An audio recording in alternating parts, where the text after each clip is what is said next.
welcome to Watching Hollywood. Yeah. She asked me, really, do you love me? I said, yeah. She asked me, really, do you love me? I said, no way home. I can't never love you. Hey guys, welcome. Please don't forget to like and subscribe to my YouTube channel so I can just keep on bringing you some up-to-date new things in regards to film, series, even though right now, I know it's been a while. It's been over a month since I last posted. I'm sorry, life happened. I had a lot of things going on. Plus, I'm starting a new podcast, I should say, with my sister friends, and it's been like a lot of new things going on. It's been just taking up my time. So I just said, oh my God, I have to come here and do a quick video once again on Interview with a Vampire. Guys, I've been really advocating for this. I think people should definitely check it out. The season just finished with 7 episodes, and the way it ended, it's definitely gonna have an amazing season 2. I'm not sure it's picked up. I think it is, but crossing fingers.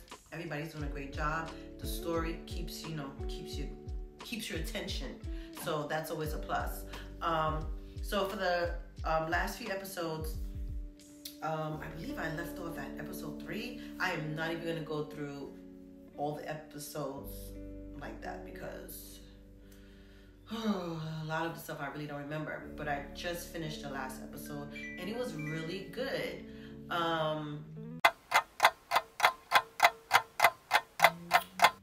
So this last episode really pretty much sets up the whole relationship between Claudia, Lestat, and Luis. All right, these are the 3 main leads, the 3 main vampires right now. Lestat created Luis, or made him, and Luis made Claudia. And how it happened was, Lestat kind of not womanized, but basically, he had started a relationship with Luis, and kind of that's how he turned him. Whereas Claudia, she was in a house fire and she was dying, and Luis probably felt like the best thing to do was to bite her so she can be immortal as well. Which the past few episodes, she was so mad at him about this because she was just like, you should just let me die because this life is miserable. It's not all that it's cracked up to be. Within the episodes, they had a few episodes where they were showing her, she was just like losing her mind, like just feeding because she got turned when she was like 16, I believe. So she's still a kid, a young teen and stuff. So she had all these hormones and hunger. That's the age where like girls are really into boys. Like she had a lot going on, but she eventually found herself, towards the ending of the episodes, and kind of, at this point, at the end of the episode, she's like 36 years old. So she found herself, and she's just, grasping about what she is and how to survive. But throughout the episodes, you see that Claudia did not get along with Lestat.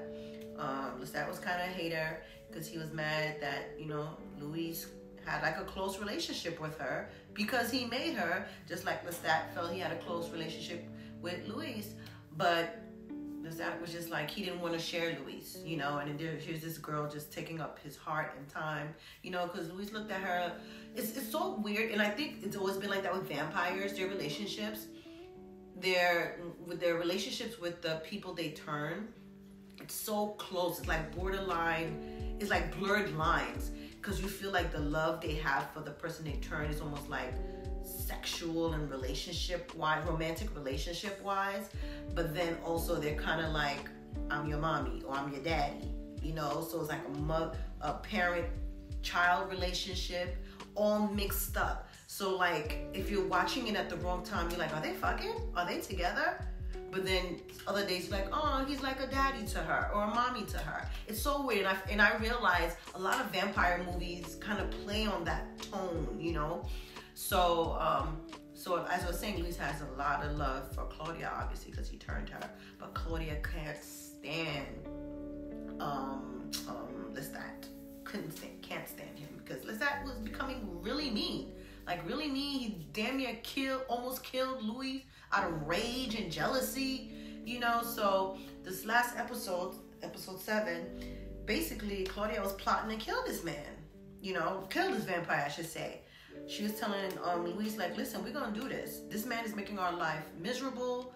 You know what I'm saying? Like, we can't move from him, but can't be around him, because he was making their lives miserable. I mean, they were still, it was almost like had them on lockdown in a sense, you know? Like, so everywhere they moved, he was on their back. And Claudia, you know, she's a young woman at this point. She just couldn't do it. So she plotted, and it was a smart plot too. I want you to watch it to see it. But she plotted a situation. I'll just say it was a party, and who or what you thought was going to kill Lestat ended up being something else. And so that was a good little plot turn in that episode. But yeah, and then and there's something that happens to Lestat. I don't want to go into it, but I guess you'll figure it out when you see the last episode.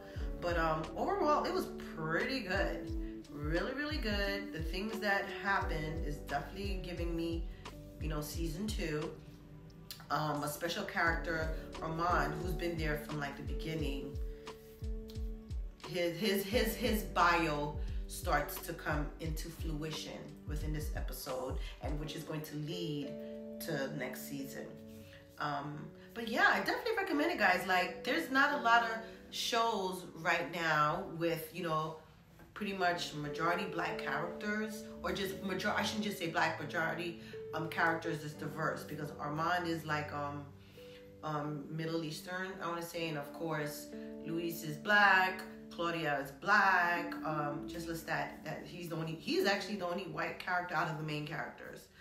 But it's a good story. I definitely appreciate and enjoy it, so I definitely recommend you guys go watch it. So I know I'm blabbing a little bit because I was just trying to get really quick to the ending, but I don't want to give too much.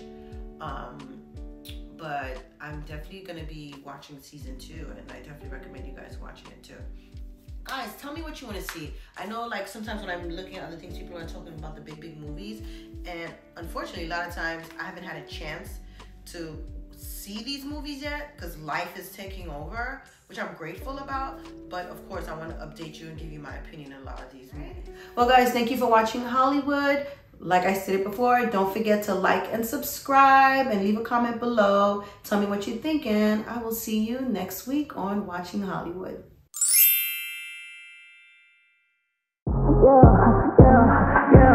Yeah. She asked me, really, do you love me? I said, yeah.